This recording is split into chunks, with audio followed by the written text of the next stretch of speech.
হে বন্ধুগণ, কি ঠান্ডা! এখন বাজে 8:25 আর আমি চান করেছি 7:30টায়। মাথাটা এতক্ষণ গামছা দিয়ে মানে পেঁচানো ছিল, খুলতে পারিনি, ঠান্ডায় চাদরটা গায়ে দিলাম। উফ, আজকে যাবো বাপের বাড়ি, তাড়াতাড়ি রান্না করছি, ওই জন্য তাড়াতাড়ি স্নান করলাম। এত সকাল না স্নান করলেও হতো, তো ভাবলাম করেই নিই, কারণ পুজোটা সারা হয়ে যাবে। আর মা অনেক দিন বলেছিলাম পুজোর সময় মাংস ভাত হয়নি, তো অনেক দিন থেকে মা ডাকছে কবে আসবি কবে আসবি। তো কাল সন্ধ্যাবেলা হঠাৎ করেই বলছে আসবি। রবিবার, আজকে রবিবার দিন তো যে পড়া থাকে বিকেলে, তো একবার সব কিছু রান্না ভাত বেড়ে টেড়ে দিয়ে যাব, ওখানে খেয়ে তোজোকে পড়িয়ে নিয়ে সন্ধ্যাবেলা আসবো। কি ঠান্ডা!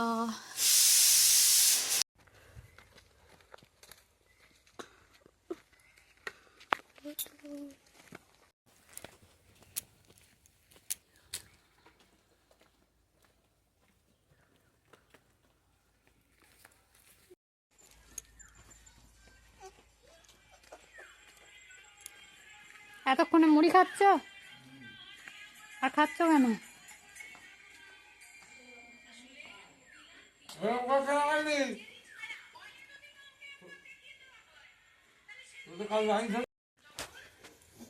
আজকে গরম গরম এনে বউ কড়কড় কড়কড় করে খাচ্ছে, আমি তখন ভাত খাচ্ছি। সেই গরম খোলে তো লিজা মারলে যাবে জায়গাটা লিজা কোত্থেকে এনেছে? একটা দে, জায়গা আনতে হবে না। গৌরাটি বড় দেখে একটা লিখ।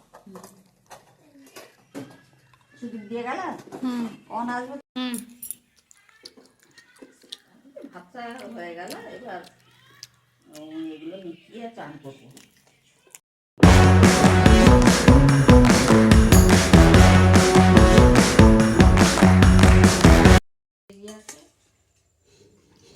নাহলে তখন আবার সেই শুকিয়ে যাবে, আবার কি হলো আমার করে কি খা, ভালো করে খাও। শাক খাবে না? শাকটা শুকনো ভাতে প্রথম খেয়ে নিতে হবে। ভাতগুলো জড়ো করো, ভাতগুলো জড়ো করো।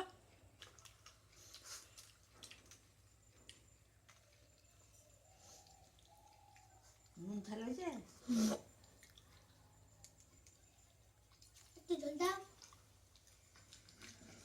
লঙ্কা দাও কামড়া। লঙ্কা সত্যি একবারে গাছগুলো ঘুচে গেল।